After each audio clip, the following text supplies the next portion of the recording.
On one of the islands in Japan, in an isolated prison, the prisoners were competing in boxing matches, and the upcoming competition was between a giant guy and our hero, Andy, who had heterochromatic eyes. All the prisoners tried betting on the match, most of them betting on the big guy. And indeed, at first, he was able to beat Andy easily, but suddenly, Andy managed to block his punch and knock him to the ground, winning the match effortlessly. As Andy looked up, he saw a plane in the sky heading towards the island. All the prisoners rushed out to see who was on the plane, and suddenly, a man was brought out, standing in front of the leader. The leader said, "Welcome to Esper Prison. I am the prison warden." But before he could continue, the man interrupted, "Shut up, I'm not interested in who you are." The warden replied, "You must be Hayabu Kyusuk, accused of being part of the criminal organization known as Pandra." Hayabu answered, "Yes, that's me." Then one of the guards punched him in the face and said, "Speak respectfully to the leader. You won't be able to use your powers here." Hayabu responded, "Wanna test that?" Suddenly, all the soldiers raised their weapons, and Andy told them, "You don't have to listen to him, he's just a kid." Hayabu smiled at him, approached him, and asked for his name. Andy replied, "Andy Hinomaya." As Hayabu was about to respond, a guard interrupted, "You're prisoners here, you can't move freely." Hayabu shot back, "You better mind your business," and used his power to lift the plane, letting it crash down. He said, "You've placed anti-Esper measures on this island, quite professional." The soldiers then grabbed both Hayabu and Andy, taking them to solitary confinement. Andy sat in the room next to Hayabu, thinking to himself, "What did I do to end up here?" Hayabu asked, "Why did you try to stop the soldiers?" Andy replied, "I hate Esper,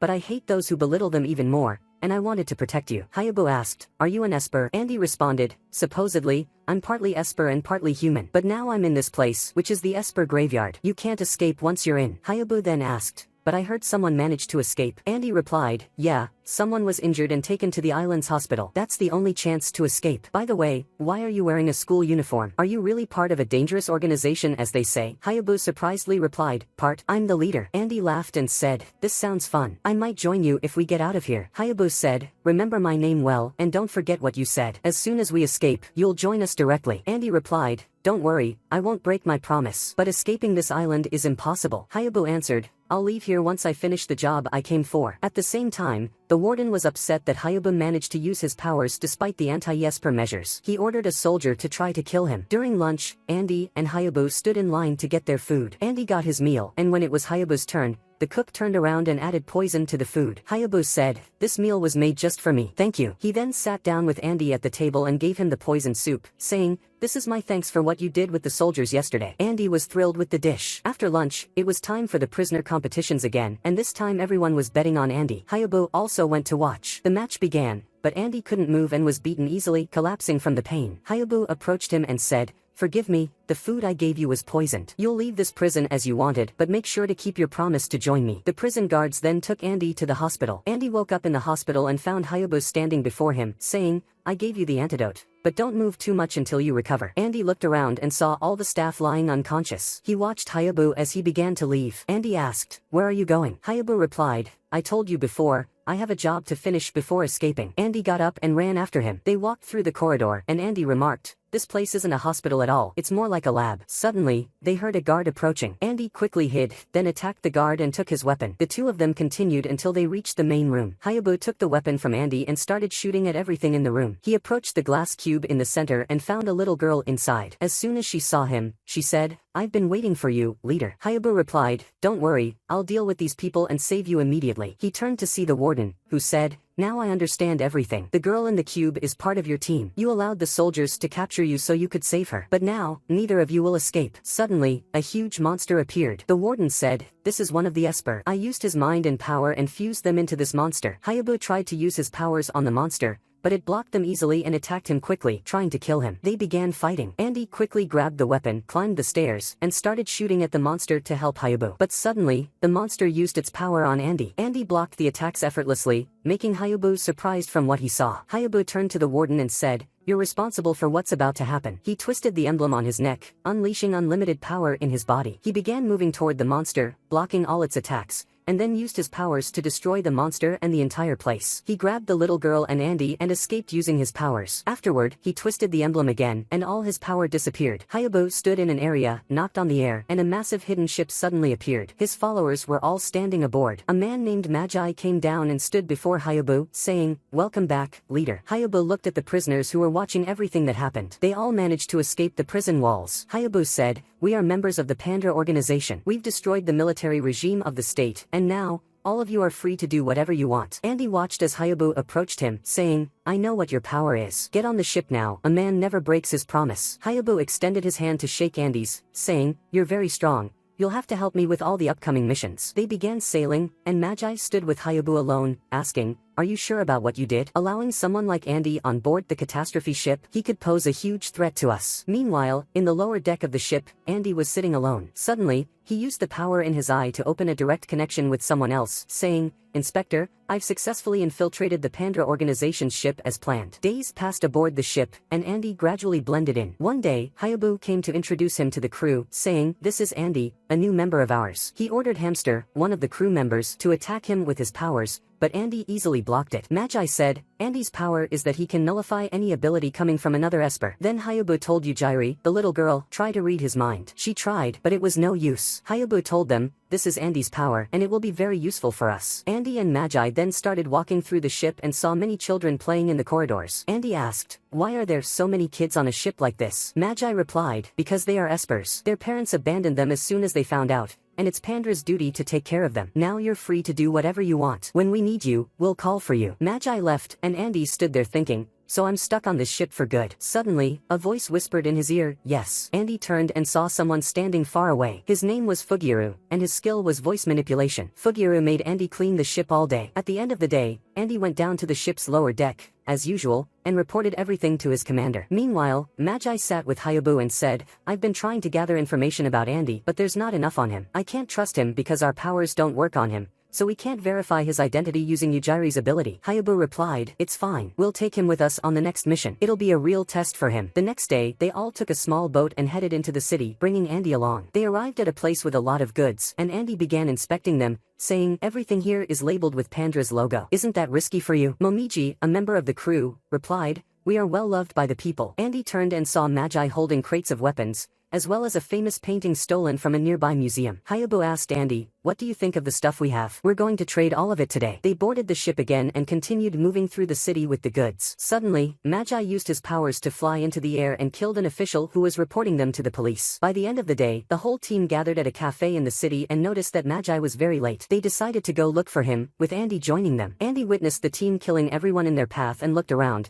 noticing that the ordinary people didn't see anything. He thought to himself, it must be because of Fugiru's sound manipulation. Andy stood there, shocked by everything happening around him. At the same time, Hayabu and Yujiri were walking together in the city, as Hayabu received information about the person he would be delivering the goods to that day. Later, Hayabu went to meet the person in charge, who greeted him, saying, welcome. It's been a long time since we last met. Meanwhile, Andy stood on the roof of a building, holding a sniper rifle, aiming at the other man, waiting for Hayabu's signal to shoot. Andy thought to himself, I need to shoot now because I'm sure Hayabu and the team are suspicious of me. I have to fire to earn their trust. Andy looked around and saw Fugiru and Momiji standing nearby, with everything set for the plan. They were all waiting for Hayabu's signal to start. The man in front of Hayabu was an old friend and an Esper. He said, it's been a long time since we last met, over half a century, yet you haven't aged a day. The first time I met you was in 1942. Hayabu responded, yes, back then, I was an officer, and you were my superior. Andy started recalling his research and realized that Hayabu had been using his powers to manipulate genes and maintain his youthful appearance. He had once been a member of the Japanese army during the war with America. Andy became even more nervous and almost dropped his sniper. Suddenly, Hayabu gave the signal, and Fugiru said to Andy, shoot now. Andy tried to steady himself, but his hands were shaking. All of a sudden, the people in the room shot at Hayabu, but they all fell to the ground. Andy was stunned by what he saw and turned to find Hayabu and Magi standing there. Hayabu said, you really couldn't shoot, could you? He approached Andy and handed him a necklace like the one he was wearing, with the symbol of the organization. Using his power, Hayabu transported them to the meeting hall, and Magi used his ability to decapitate the other man, revealing that he was filled with wires. Hayabu walked toward the window, saying, the real body is in that building over there. But do you know why I stayed at the same rank as you during our time in the army? Because I died before. The bullet in my head earned me a special promotion, and this uniform is for our fallen comrades. I know you can hear me now. We were old friends, but I must kill you now. Suddenly, the other man used his powers to strike the building they were in, but Hayabu effortlessly blocked the energy. He twisted his necklace, unleashing his immense power and directed it toward the building, killing the man and destroying the place. Hayabu then turned the necklace again, returning to his normal form, and walked out of the scene. The next day, news of the explosion spread across all media, with reports attributing it to Esper powers. Queen Sophie of Britain appeared on television and announced that she would cover all the damages caused by the Espers. She also invited all nations to attend a summit in her country to discuss how Espers could coexist with ordinary humans. Meanwhile, Andy and the others returned to the ship, where they all started celebrating. Andy stood there, puzzled, thinking, how can these people, who were killing others just yesterday, now be celebrating and happy? He looked ahead and saw Hayabu standing there, saying, I'm very pleased you've joined us. In Pandra, we are more than just a criminal organization, we're a family. And the days passed, and the time for Princess Sophie's party came. 2 representatives from Japan went to attend the event. As soon as they entered, Sakaki thought to himself, this place is attended by all the countries and Esper organizations, but in reality, everyone here is investigating each other, trying to gather more information. The world is very harsh because they believe the Espers will be a winning diplomatic solution. The other person, named Minamoto, responded, and that's why Princess Sophie is trying to prevent that. Suddenly, as they were standing, they saw Hayabu with members of his organization. They immediately approached him, and Hayabu greeted them, saying, welcome, aren't you members of the Babel organization in Japan? Minamoto replied, what brings you here? Hayabu responded, we invited ourselves because we want to gather information about everyone here, as they could be our future enemies. We've finished our work here and can leave easily. Hayabu gave a signal, causing the electricity to be cut off, and they all suddenly escaped. When the power returned,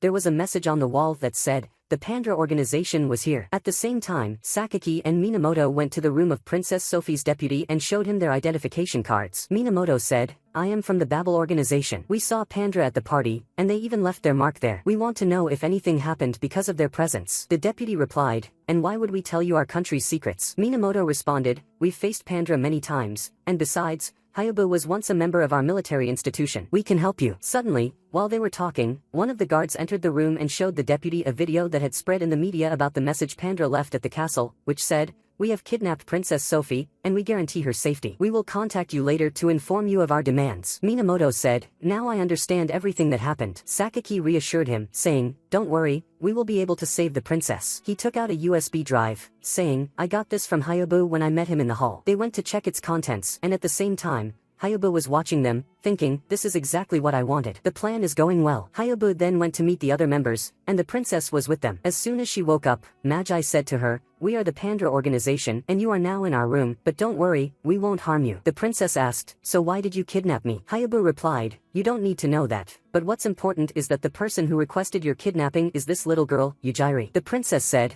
I feel like you aren't as evil as people say. What do you think about working with me in my country? I can't support all your actions, but I can offer you protection, and my country will always welcome any Esper. Hayabu recalled an old memory, turned his face away, and left the room, and everyone followed, leaving the princess alone. At the same time, Sakaki told Minamoto, there was a game and other files on the USB. The files indicated that an organization was planning to assassinate the princess, so it seems Hayabu kidnapped her to protect her. But if we finish the game here, we might find more things that could help us. And indeed, they started trying to complete the game. Meanwhile, Princess Sophie was sitting alone in the room when Yujiri entered, offering her tea. Before leaving, the princess said, I feel lonely here. How about you sit and talk with me for a while? Yujiri was very happy when she heard that and sat next to her, and the two of them started talking. In another room, Andy was sitting on the ground training while Hayabu was reading a book. Andy asked, did Yujiri really request to kidnap the princess? Hayabu replied, yes. She was able to predict an assassination attempt on the princess and wanted to save her. Andy then asked, so why did you listen to her? Hayabu responded, this was Yujiri's first request of me, so of course, I would fulfill it for her. After all, we are a family in this organization. Suddenly, there was a knock on the door, and Princess Sophie and Yujiri entered the room. Sophie said, I have a request. Yujiri has never gone out in the city for fun, so I want to show her around. Can we go out and enjoy ourselves for a bit? Hayabu stood up, walked over to Yujiri, and asked, do you really want to do this? She replied, yes. He said, then go ahead. I'll use my power to distract everyone,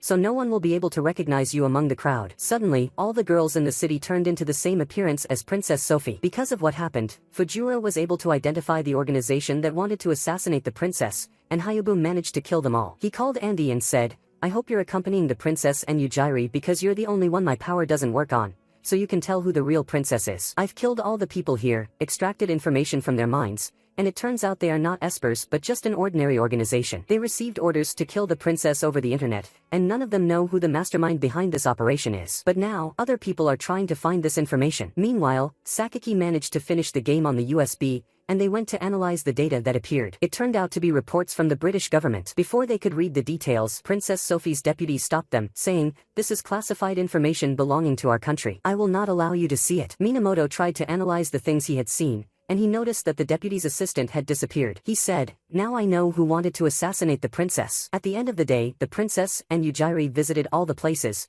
and then they went to visit an abandoned orphanage. There, Sophie said to Yujiri, "I was sure my feeling was right. I supported this orphanage before, and a girl with Esper powers appeared and suddenly disappeared. That girl was you." The princess remembered what happened back then and said, "I'm very happy to see you again. From the day you disappeared, I was very worried about you." She then said, "I hope you come live in my country again. I won't let you feel lonely ever again." Suddenly, while they were standing, the deputy's assistant entered, and everyone started running after him. Minamoto stood and said to the princess, "Be careful, this is the person who wants to assassinate you." Suddenly, the assistant pulled out a gun, aimed it at the princess, and fired a shot in her direction, but Andy quickly jumped and saved her. The assistant stood and said to the princess, "All of this is your fault. You used the state's budget to establish a fund for the protection of Esper rights. In the end, they are monsters with no rights. Spending money on Espers is wasteful. We should use the funds for something more useful. Anyway, it's too late now, and it's time for you to die here." Suddenly, Yujiri used her power, and a large aura appeared around her, but she saw Hayabu behind her, saying, "Don't worry, I'll protect you." He used his power to throw away the assistant's gun, and the forces managed to arrest him. The princess approached Hayabu and said, "I feel reassured knowing that Yujiri is with you. You treat her very well." "Thank you." Hayabu replied, "I promise I'll protect her." He then turned to Minamoto and said, "Sorry, I used you to find out who was trying to assassinate the princess. We've completed all our tasks here." He then used his power, and they all left. They all boarded the ship and decided to head to Japan. On the way, Magi asked Hayabu, "What makes you want to go back there again? Is it because you saw Minamoto, or do you want to see the queen?" Hayabu replied, "I'm sure the girls there are all alone. I want to check on them and make sure the Queen of Esper is doing okay." In the ship's basement, Andy was, as usual, reporting everything that had happened to his commander, saying, "I still haven't been able to reach the ship's central section because they don't fully trust me yet. But I have a plan that might work." The commander told him, "You must always remember, your mission is to retrieve the device installed on the ship, and you were chosen for this task exceptionally, so failure is not an option. I'll be waiting for the details soon." At the same time, on Japan's maritime borders, the Babel organization learned that Pandora would arrive there soon, so they prepared their defenses and stood ready. Suddenly, an order was issued for 3 girls from Babel to attack the ship, and indeed, they began destroying everyone on board. Everyone ran to try and control the damage. Before Andy could join them, Yujiri handed him her hamster and said, "This will help you since you're still weak." Andy ran to catch up with them, and the crew on the ship started dying one by one. Babel took control of the ship's system and issued orders for everyone to surrender. Hayabu told Magi, "I'll leave the conversation to you," and then he teleported to face one of the 3 girls, saying, "Greetings, my queen." He tried to attack her, but she blocked his strike, and they began to fight. Meanwhile, Andy was on the ship, and one of the girls was about to attack him, but he activated his emblem, used his power, and managed to block her attack. As he tried to figure out who she was, another girl appeared, helping her, and managed to tie Andy up. She tried to use her power to discover who he was, but she was shocked when her ability didn't work on him. Andy looked at her hand and saw the Babel emblem, saying, "Now I understand. You're Espers of the Japanese forces. You've clearly been fully trained to be this strong." The girl responded, "It doesn't matter who we are." She then took the small figure of Hayabu from the hamster and said, "This is the key to entering Pandra's ship's command room. Now, we can control it." Andy thought, "They're trying to breach the ship's security. I need to go with them to reach the main room." He then said to them, "Before you go, take me with you. I'll be dead soon because of Hayabu's fight upstairs." The girl agreed, "We can use his power as a shield to protect us from the rest of the organization," and they decided to take him along. The 2 girls attacked the rest of the organization members, using Andy as a shield, and managed to breach the ship's system, taking control. At that moment, Andy managed to escape from them and reach the ship's main room, saying, "I finally made it here." But suddenly, Hayabu appeared behind him, saying, "What are you doing here? Come on, everyone is waiting for you upstairs." Above, the ship was under Babel's control, and Magi tried to breach the ship's defenses but to no avail. Hayabu said, "Since it's come to this, I'll head up and attack them, and you cover my back." Before he could use his power to teleport, Andy ran and grabbed his hand, and they teleported together. Hayabu asked him, "Are you really that worried about me? Well, come with me. You might be useful." They breached Babel's main ship, freeing the captured members. Suddenly, the 3 girls appeared before them again. Hayabu told Andy, "I'll take care of them. You go and take control of the ship." Andy quickly ran out of the room but found Babel's commander standing in front of him, saying, "I've heard you're a new member with them. Anyway, I have the ship's control device. Come and take it if you want." Andy ran towards her and tried to hit her, but she dodged and easily knocked him down. She used her power to throw him into the sea. However, Andy got up again, grabbed her hand, deactivated her power, hit her, and broke the device in her hand,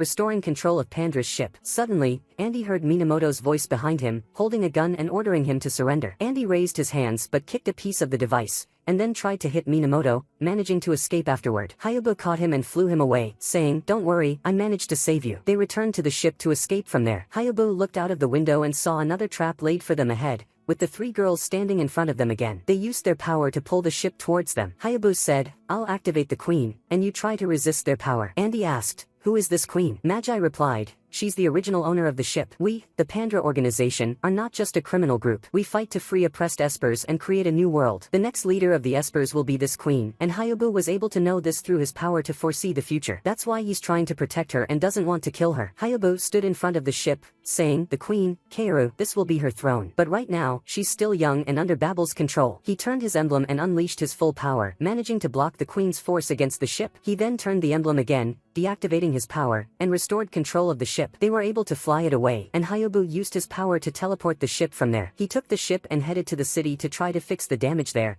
and the whole team went for a walk around the city to buy what they needed, with Andy carrying everything on his back. While they were standing, Yujiri ran off to a shop to buy some things, so Magi told Andy to go after her. Andy ran and tried to catch up with her. Yujiri walked alone and stopped in front of a shop selling charms, which were two metal pieces between two friends. She wanted to buy it and found Andy beside her. She bought the charm and was very happy. While they were walking around the city, Yujiri saw an amusement park and stopped to watch it. As soon as Andy saw her, he said, "Come on, let's go inside for a bit," and went to buy tickets. While he was buying the tickets, someone was standing and watching him. At the same time, Hayabu disguised himself as a doctor and entered a hospital, as he wanted to examine his body. In the amusement park, Andy and Yujiri wanted to go in, but he noticed a sign that said, "No espers allowed," so he held her hand, used his ability, and managed to get through the gate. They started riding all the rides together. Afterward, they sat down to watch a circus show. While they were sitting, Andy told Yujiri, "Stay here, I'll go get us something to drink," and he got up and started walking toward the bathroom. Suddenly, he turned around and stood in front of the person who had been following him, saying, "You've been following me quietly since this morning. What do you want from me, Mr. Minamoto?" Minamoto said, "I came here to talk to you as a detective from the United States." Andy replied, "How am I a detective?" Minamoto responded, "During our fight, you were using a technique from the US Army." Andy said, "That's weak proof." But then the head of the Babel organization told him, "Your arrival here is more than enough proof. My name is Fujiko, the director of the Babel organization against espers." Minamoto added, "Don't worry about the girl with you. One of us is watching her now." Andy asked, "So what's your goal?" Minamoto replied, "We want to eliminate the Pandra organization once and for all, and we want you to help us from the inside." Andy said, "You know, if I tell Hayabu this information, they will trust me more, which would be better for me." Fujiko said, "At that point, we'll also give them information that there's an American spy among them, and just the suspicion alone will greatly reduce their trust in you." Andy replied, "You know a lot about Pandra. What's the connection between you two?" Minamoto said, "During the last World War, every country invested its power in espers, and just before the war ended, Hayabu, a special Japanese forces member, was betrayed by his superior. In revenge, he killed every party involved, one by one. Not only that, Hayabu also killed the founding members of the Babel organization, whose goal was to protect the espers. At the time, he claimed that he didn't trust any ordinary people and had no connection with them." Andy said, "I can't believe that story so easily." Fujiko responded, "It doesn't matter. What matters is that it's the truth. And from that time, we've known Hayabu." Minamoto asked, "What do you think about helping us?" "Anyway, I don't want your answer now. I'll give you time to think. It would also be in Hayabu's best interest." At the same time,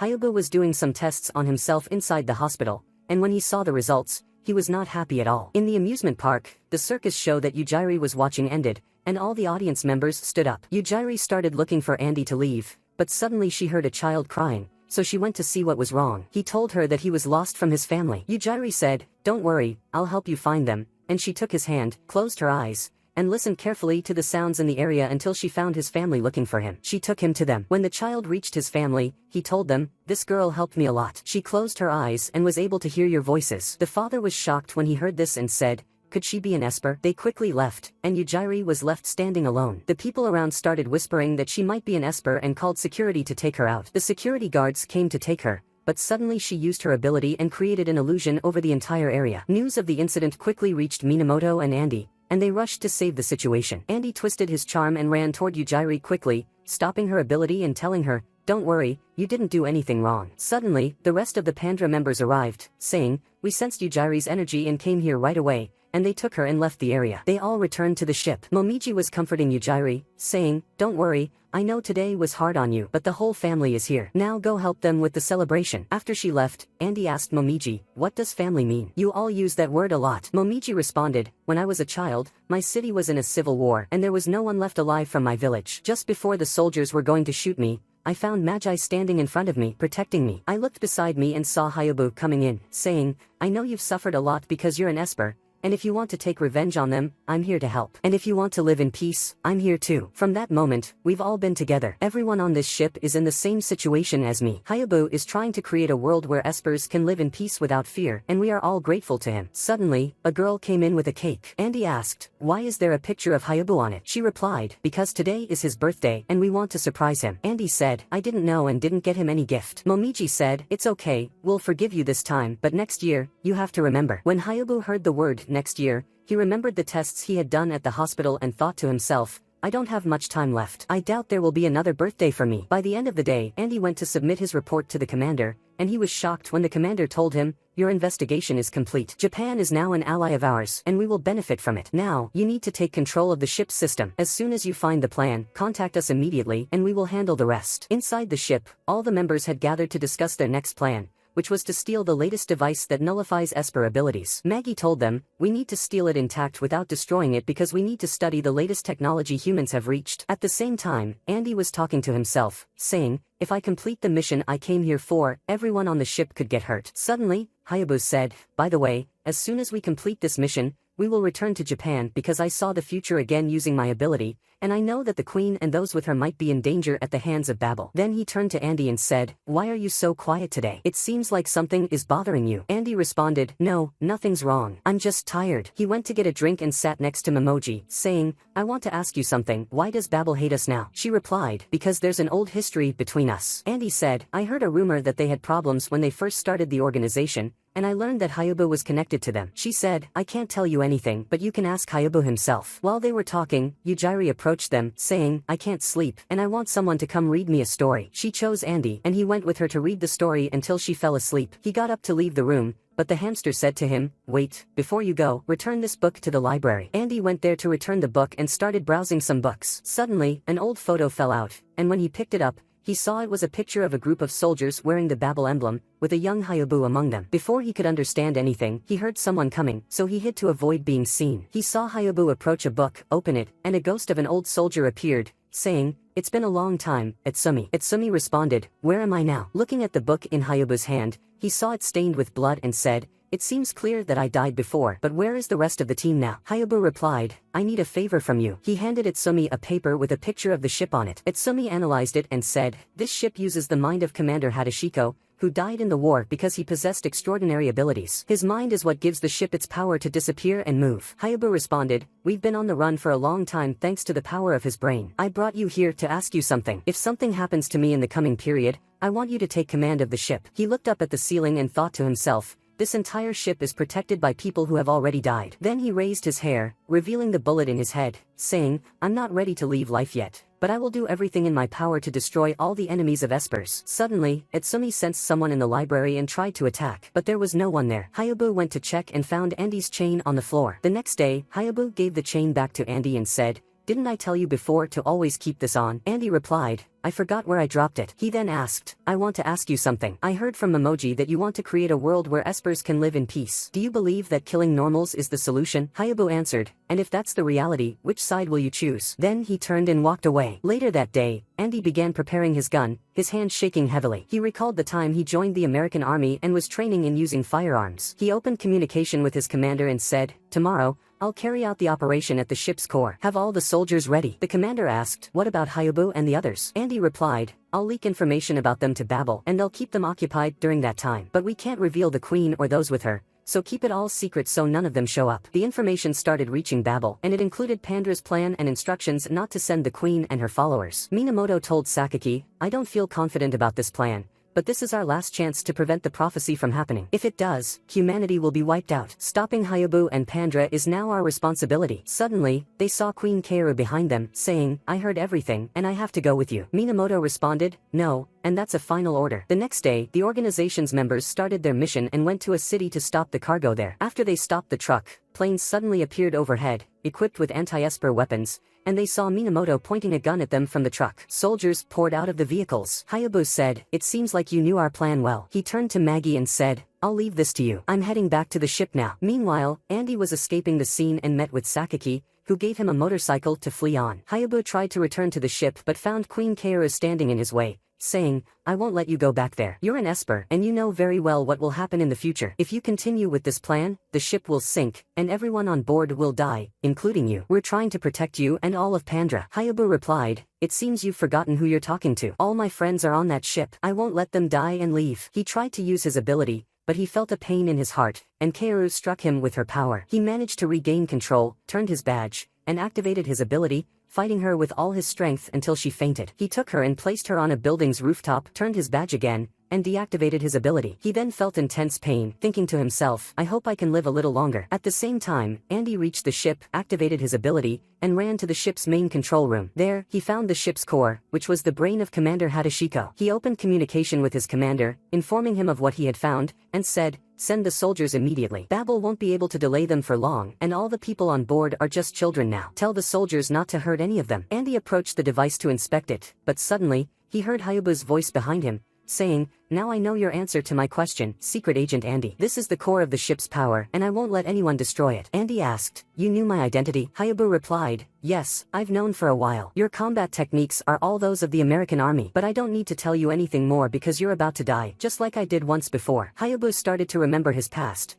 when there was a war between the countries, and he decided to move to Japan because it was safe there, and also because it was his father's homeland. As soon as he arrived, he was greeted by one of his father's friends and his daughter, named Fujiko. Fujiko was very happy to see Hayabu and treated him like her younger brother. She was also an esper. Hayabu lived with them, and one day, he was writing a letter to his late father telling him about his new life. Suddenly, Fujiko entered and took the letter to read it, but Hayabu used his power and managed to take the letter back, shocking Fujiko, who thought to herself, I couldn't stop his power, which means he's much stronger than me. Suddenly, two men from the military, Sawatomi and Itsumi, entered. Sawatomi told them, I wanted to use your powers with us to help the world by having you join the army. He turned to Hayabu and said, what do you think about joining us? You'll be able to help people on a larger scale and develop your powers to higher levels. We're forming a new team in the army made entirely of espers. Fujiko responded, no, the army wants to use the power of the espers to start a war and steal from other countries again. Neither I nor Hayabu will be tools in your hands. Sawatomi replied, I'm not waiting for a decision right now. Take your time to think about it, and rest assured that we won't use this team for dangerous battles. We're trying to prove to the military that we'll be very beneficial to them, creating a new world where espers can live with humans. Fujiko, upset, took Hayabu and left the place. The letter Hayabu had been writing to his father fell to the ground, and Itsumi picked it up, took the information in it, and handed it back to Hayabu. He told Sawatomi, I don't think Hayabu will join us, because the letter he was writing was to his late father, and it's clear that his father was very worried about him using his powers. He was trying to keep the matter as secret as possible. Sawatomi responded, I know their power isn't their choice, but with it, we can change the entire world. According to the records, Hayabu and Fujiko are among the strongest espers in the world, and I'm confident they will join us. Later that day, Hayabu was lying in his bed, thinking about what Sawatomi said earlier, and thought, I could use my power to help people, but my father told me to abandon it. But if people would recognize me as a soldier and a citizen, then I would surely agree. At the same time, Fujiko was thinking the same thing. The next morning, they both woke up, got dressed, and decided to go with Sawatomi. All the espers gathered to form the new unit in the military,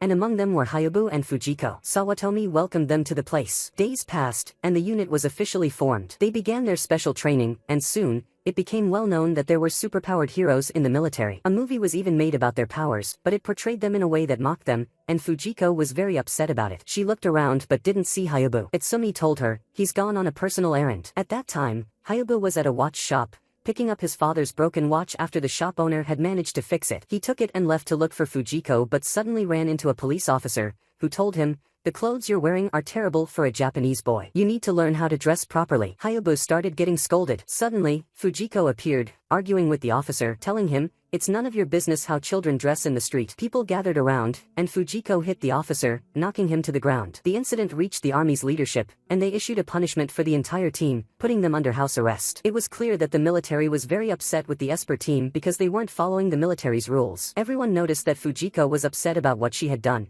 So one of them told her, "Don't worry, none of us are here because we wanted to join the military, but because we want to be recognized as citizens. We don't like them, and they don't like us either. Don't worry, Sawatomi is trying to resolve the issues between us now." At the same time, Sawatomi was standing in front of the senior military leaders, hearing nothing but mockery from them about the Esper team, calling them a group of failures. Sawatomi responded, "Let me explain something to you. If the Espers were subjected to military rules and training, it would be a waste of time and talent. You're all underestimating their power. A fully trained team of your soldiers could stand against one Esper, but all the Espers together could destroy an entire army. Change is always necessary, especially during wars. The whole world has realized the power of Espers, and they've started using them for their military advantage. If we, as the Japanese, don't do the same, we won't be able to stand against any external force." However, the faces of the leaders were still filled with objection. Sawatomi continued, "We may have problems as soldiers under your command, but I request that our military strength be recognized. We are willing to be tested. Choose your most powerful weapon against one of us. If we lose, we will disband the team." According to my information, the Navy has recently requested a new generation of fighter jets,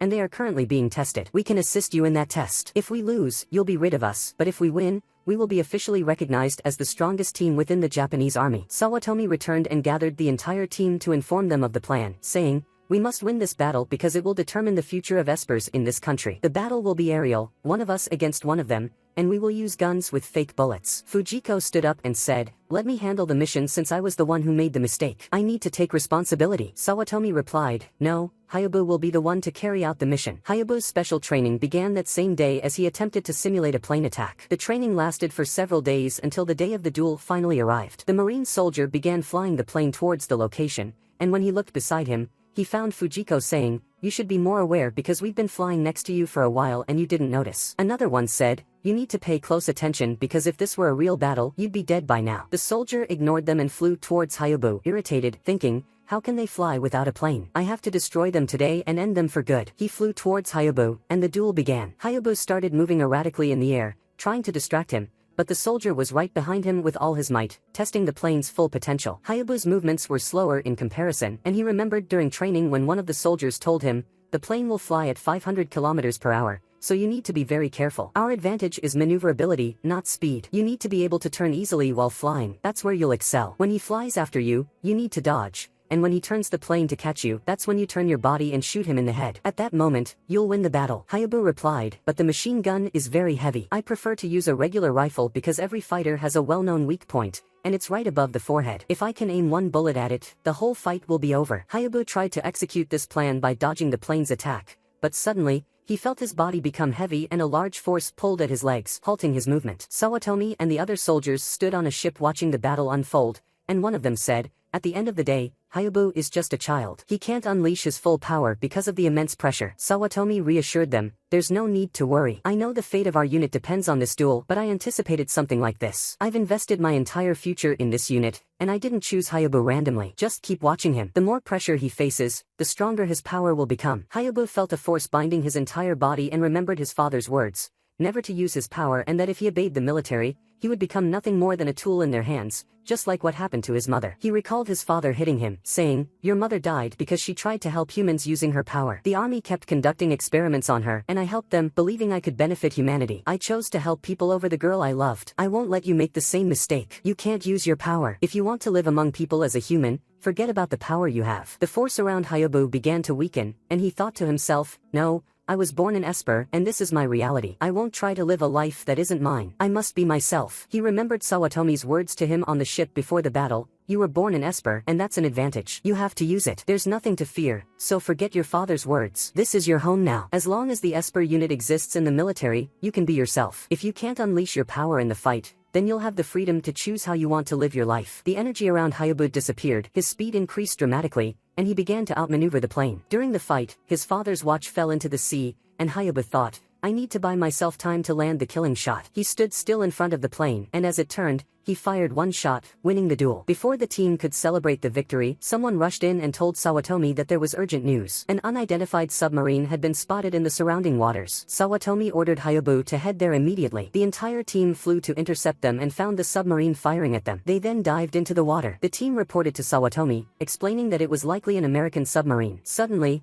Hayabu noticed 3 dolphins swimming nearby, each marked with numbers. It became clear that they were espers. The dolphins used their powers to send a message to Hayabu, saying they were there to help. But suddenly, a missile was launched from the submarine, killing one of the dolphins. 2 more missiles were fired at the remaining dolphins. One of Hayabu's team members tried to destroy them and managed to stop one, but the other missile headed toward the dolphins. Hayabu sprinted to intercept it, with the soldier in the plane helping him move faster than the missile. He dove into the water, stood in front of the missile, and used his power to stop it, successfully saving the dolphins. The submarine retreated, and Hayabu and his team returned to Sawatomi, overjoyed with their success. Hayabu felt immense gratitude for having Sawatomi in his life and decided to follow his path for the rest of his life. Forgetting his father's words, he resolved to live true to himself with his friends. One of them took the dolphins to the city, and one of the dolphins said to him, "Be careful. We are fine for now, but you are the ones close to death." Indeed, within less than a day, everything in Japan had changed. An atomic bomb had been dropped on Hiroshima. Hayabu rushed to speak to Commander Sawatomi, telling him, "This is a new type of bomb. We need to act fast." Sawatomi responded, "No, you've done your part, but for us, the war is over. Unconditional surrender is the only option we have now. Japan has no military strength left, and every member of the Esper unit has been injured except you." Hayabu said, "I can still fight alone, at least to stop the second bomb." Sawatomi replied, "No, our fate has already been decided. We have to lose and rebuild ourselves. Look here." He showed Hayabu a device he had made that contained the mind of the dead dolphin, which he could analyze and use its special powers. "I used their power to see part of the future. After the war ends, the number of espers will increase dramatically,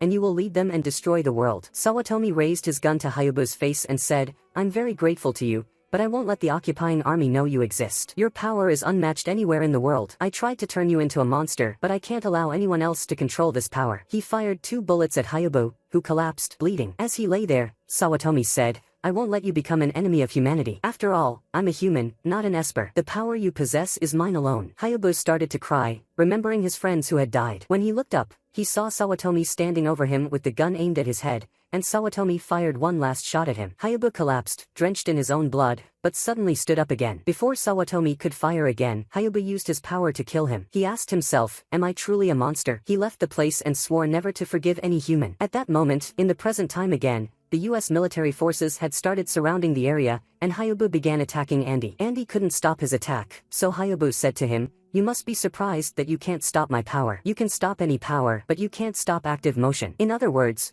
if I throw something at you and release it before it reaches you, you won't be able to stop it." He struck Andy, knocking him to the ground. However, Andy got back up and pointed a gun at him. Hayabu asked, "Why didn't you shoot?" Andy replied, "My mission is to take this device and retrieve it safely. I don't need to kill you." Hayabu responded, "I thought you were like a dog, but it turns out you're someone else's dog." Andy told him to say what he liked and threw the gun at him before running toward the device and using his power to deactivate it. The ship's engines stopped, and it reappeared in the sea. The US military located the ship's position and began their operation, with many drones spreading throughout the area. They hacked into the ship's system and started speaking through its speakers, warning everyone on board to withdraw and surrender immediately. Upon hearing the voice, Hayabu was shocked, recognizing it. Suddenly, the drones launched a direct attack on the ship, and Hayabu became enraged at the person he had heard, walking away from the scene immediately. Andy, puzzled by the direct assault on the ship, said to himself, "How are they attacking the ship directly? I told them everyone here is just children." Hayabu stood in front of the drones, blocking all of them, saying, "Who is controlling them? I need to find out who it is." Meanwhile, soldiers landed on the ship and stormed the rooms where the children were, but they were met by a woman who killed them,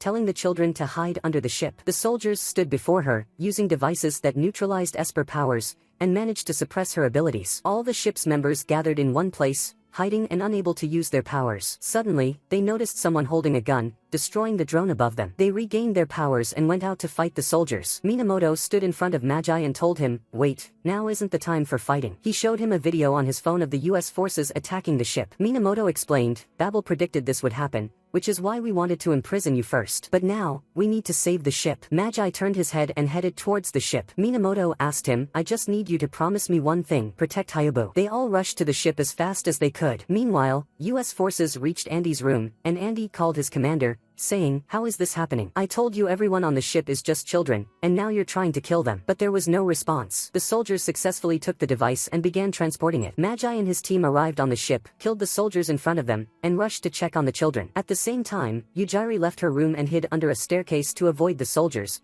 but Andy's commander found her hiding spot and alerted the troops. He decided to take her hostage. Under the ship, Magi and his group reached the children and decided to try and evacuate them. Magi and Momiji went to search for the others. Above, one of the soldiers captured Yujari and placed a seal on her neck. The troops surrounded her with an anti-esper device until she lost consciousness. In the command room, Andy walked with the soldiers, and suddenly, a hamster appeared, saying, "You're a traitor," with them. Just as Andy was about to strike it, one of the soldiers shot it first. Andy went along with them to transport the device and found his commander standing before him. The commander told him, "You've completed your mission," and Andy looked behind him, shocked to see Yujari held hostage. He asked, "What does this mean? You told me you'd leave the children alone." The commander replied, "I'll respect her human rights, to the extent of our ability. In the end, any esper not under our supervision could lose control and destroy the world. If we want to achieve peace for humanity, we must take strict measures." Andy punched the soldier next to him, grabbed his machine gun, and said to the commander, "Let Yujari go now. That girl isn't a monster. I've been watching her this whole time. Espers are actually humans." The commander said, "From your words, it's clear that you've betrayed us," raising his gun at him. He told the soldiers, "I'll erase all your records with us as an investigator, and you'll share the same fate as the other members," then fired a shot, knocking Andy to the ground. The commander and his soldiers took Yujari and left. At the same time, Hayabu had destroyed all the drones around him. He looked at the ship, which was burning with children still on board, and tried to reach them, but he felt intense pain in his chest. He then saw Magi standing in front of the soldier, saving the children. Hayabu stood before them, struggling to catch his breath as the ship collapsed in front of him. Magi grabbed him by the shirt and said, "You must hold on. You're our leader. If you don't protect the ship, then who will?" Hayabu smiled once again and told him, "I'm leaving everything here to you. You're responsible for them. I have another mission to complete." Hayabu flew towards the submarine launching the missiles, turned his emblem, unleashed his power, and attacked it and the remaining drones. He thought to himself, "If the person behind this operation is truly you, I won't let you kill any more of my friends like you did before. I'll destroy all of humanity. I must show them our power." He created a massive explosion on the submarine and destroyed everything in front of him. Meanwhile, all the ship's members managed to escape, leaving only Andy behind. He suddenly stood up after being shot and realized the bullet had hit Hayabu's necklace, saving his life. He looked up and saw Hayabu fighting in the sky, blocking all the incoming missiles. However, Hayabu's strength was drained, and he began to fall. Andy quickly ran after him, jumping into the water as the entire ship was destroyed. Hayabu began to remember his memories with his father and the things he used to tell him. Suddenly, he found Andy saving him from drowning, with Fujiko trying to rescue him as well. Days later, Minamoto was sitting with the ministers in Japan,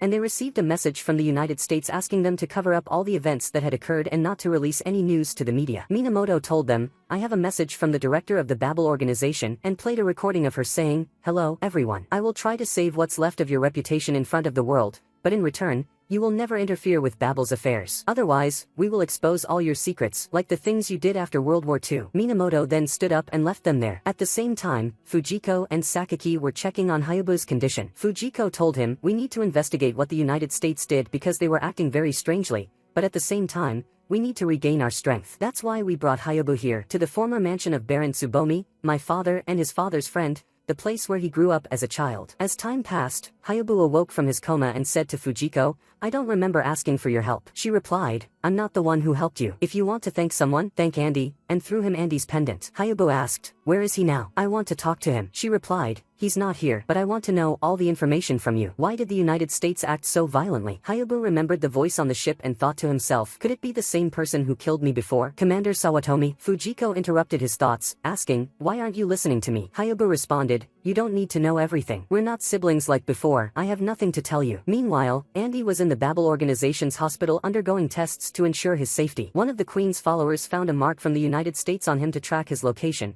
so she used her power to erase it from his mind, destroying it. Andy could no longer communicate with them. He got up from the bed and asked, "Where is Hayabu now? I want to talk to him." The doctor there replied, "I can't tell you, for your safety. Hayabu won't forgive you for your betrayal that easily." One of the Queen's followers used her weapon to restrain the doctor and used her power to locate Hayabu, making the doctor faint. They decided to go to Hayabu, and Andy said, "I'll go with you." Kaoru asked, "What's your plan now? You barely escaped with your life." Andy replied, "I don't know, but I won't leave Hayabu alone," and they decided to take him with them. They all got in the car to go to the mansion where Hayabu was. On the way, they stopped to rest for a while. Andy sat with Kaoru and asked, "Why do you serve Hayabu?" She replied, "The first time we met him, we were children, and he was very kind to us. But that's because we're espers. Even though there are many humans you can trust, he didn't trust anyone else. Andy then asked, what's the deal with you becoming the queen in the future and leading an esper rebellion against humans? She replied, I don't know anything about that, but Hayabu always says that even though I don't want to do it. I don't want Hayabu and Minamoto to fight each other, so I have to stop it. I still don't understand why humans and espers can't live together in peace. Meanwhile, the members of the Pandra team were all gathered together, and Maggie entered,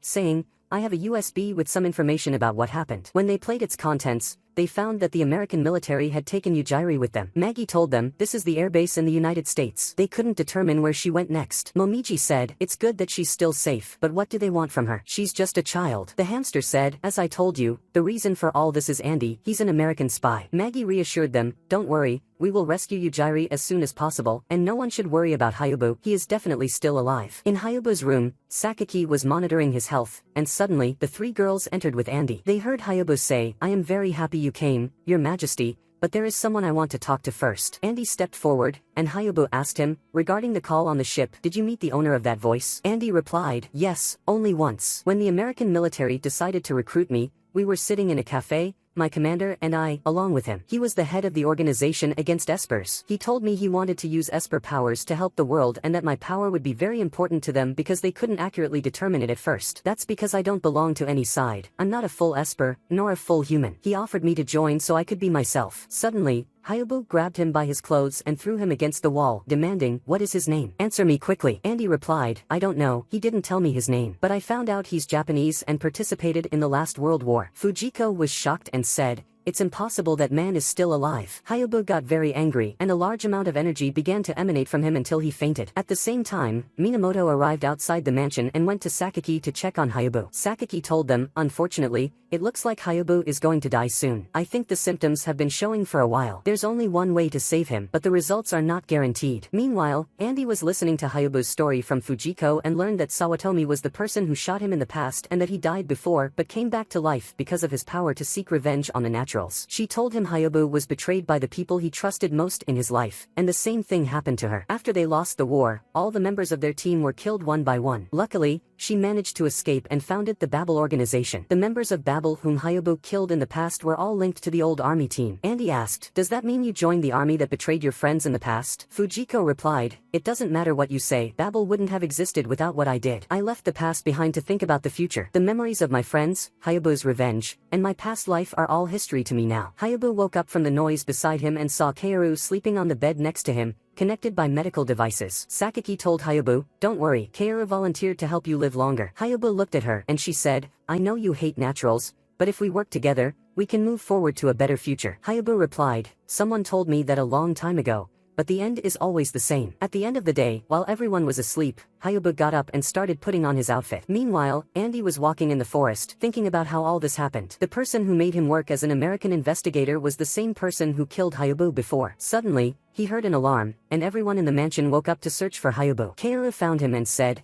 I appreciate your feelings, but I have to go to save my friends and meet that person again. If I don't go now, I won't be able to live my life again. Kaoru asked, what will happen to everyone in Pandra? And not just them, but what about us? You're not alone, we can all help you, and surely we can do something together. Hayabu replied, I'm glad you always look to the future, then turned and walked away. She screamed, is revenge so important to you that you'll sacrifice your future? She fell to the ground and started crying. Andy, who was watching, heard Minamoto say, go now, stay with him, and help him with everything you can. Andy got in the car and went to catch up with Hayabu. He stood in front of him and said, get in with me. I'm also upset with the American military for betraying me, and I also need to save Yujiri. Hayabu gave him his pendant and got in the car with him, saying, let's see what happens there. At the same time in America, Andy's commander was driving his car on the way home. On the way, he was listening to the news announcing that the winner of the New York elections was a person supporting esper rights. As soon as the commander reached home, he opened the door to find Hayabu waiting for him, with Andy holding a gun to his head from behind. The commander said, it looks like you both came back from the dead. Andy demanded, I want to know where Yujiri is right now. The commander replied, it's clear you've changed your allegiance,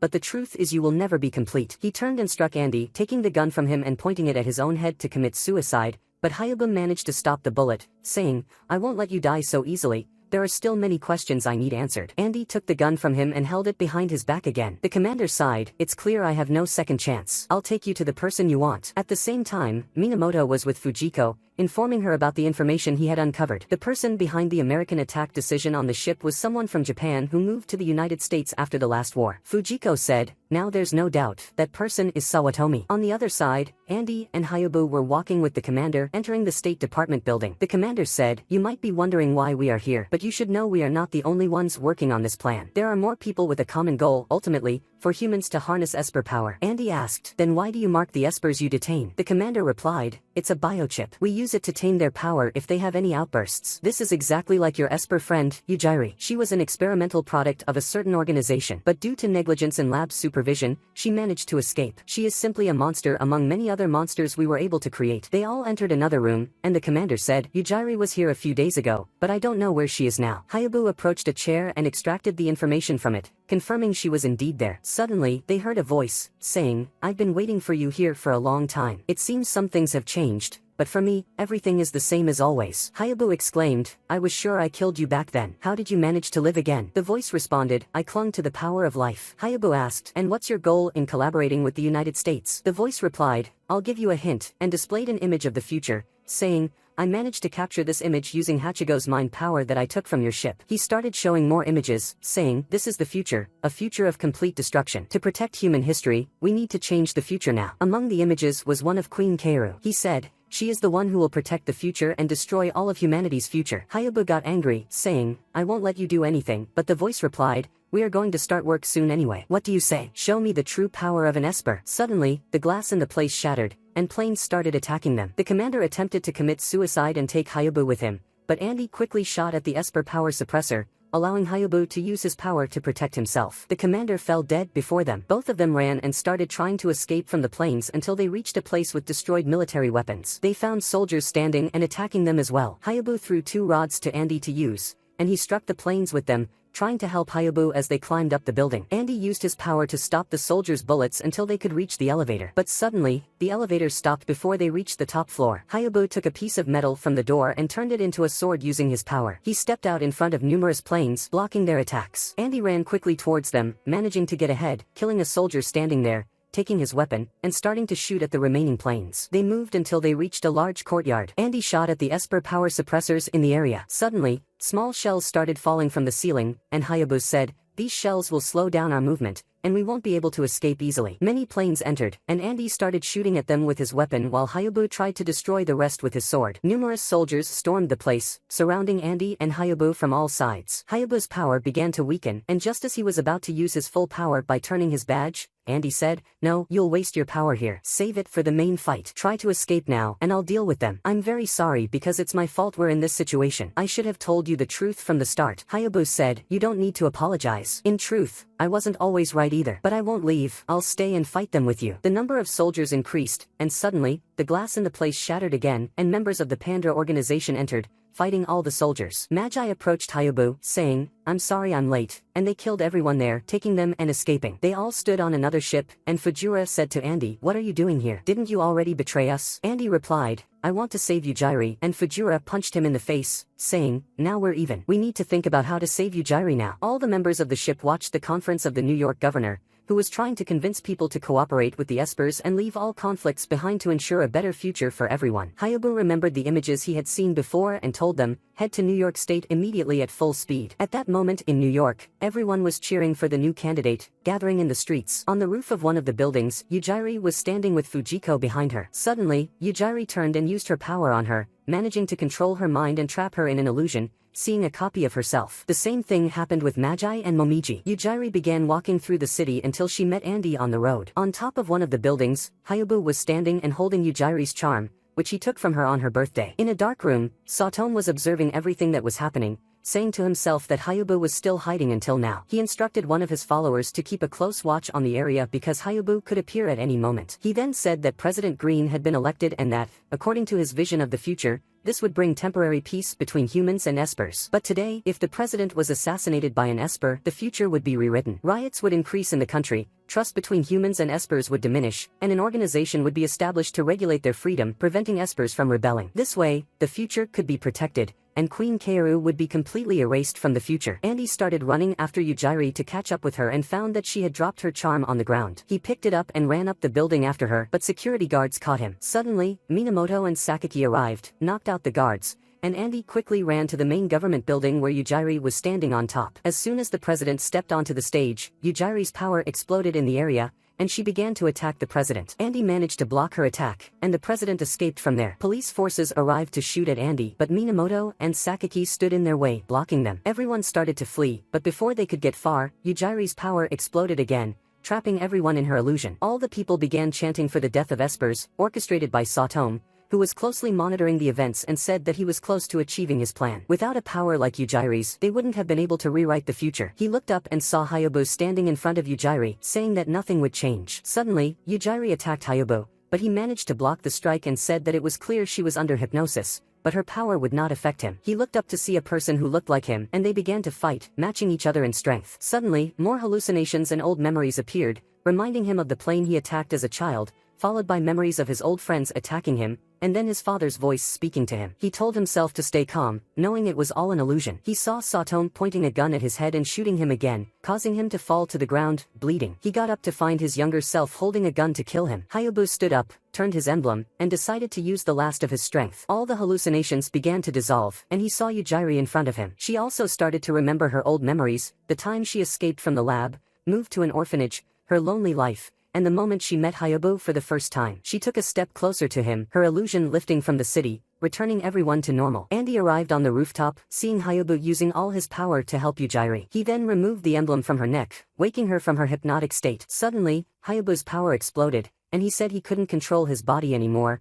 having used too much power. The emblem on his clothes shattered, and he told Andy to take Yujiri and run away quickly. He said he tried to protect the future for them, and if this was his end, he had no regrets. Andy replied that he wouldn't listen this time, approaching him and saying he had hated espers all his life. But on Hayabu's ship, he learned that they were just ordinary people and wouldn't let this be the end. He found Yujiri clinging to his clothes, trying to move with him. He gave her the charm she had dropped earlier, and they both tried their hardest to move forward. Andy said that his future had changed since meeting Hayabu in prison, and he was excited to see the future Hayabu would create. He placed his hand on Hayabu's shoulder, using his power to stop Hayabu's energy until he finally managed to stop it and collapsed, unconscious. The next day, Hayabu went to a park in the city and found Satome sitting alone. Hayabu told him that all his assistants had been arrested, his organization dismantled completely, and he had nowhere to run. Satome asked Hayabu to kill him, saying he didn't want to live any longer. Hayabu replied that he couldn't do that, as it might upset Queen Kaoru. Instead, he would kill his soul, erasing all his memories and leaving him to live as a dead person. Hayabu put his hand on Sayatome's face, erasing all his memories, and left him in the park. At the same time, Andy was with the members of Pandra, bidding them farewell as he was leaving. He stood in the street, and Hayabu approached him, asking where he was going. Andy replied that he needed to find out who he really was, not an esper nor human, but he was sure he would find a place where he belonged, setting off on his search. Hayabu gave him the organization's pendant back, saying Andy should keep it, and made him an honorary member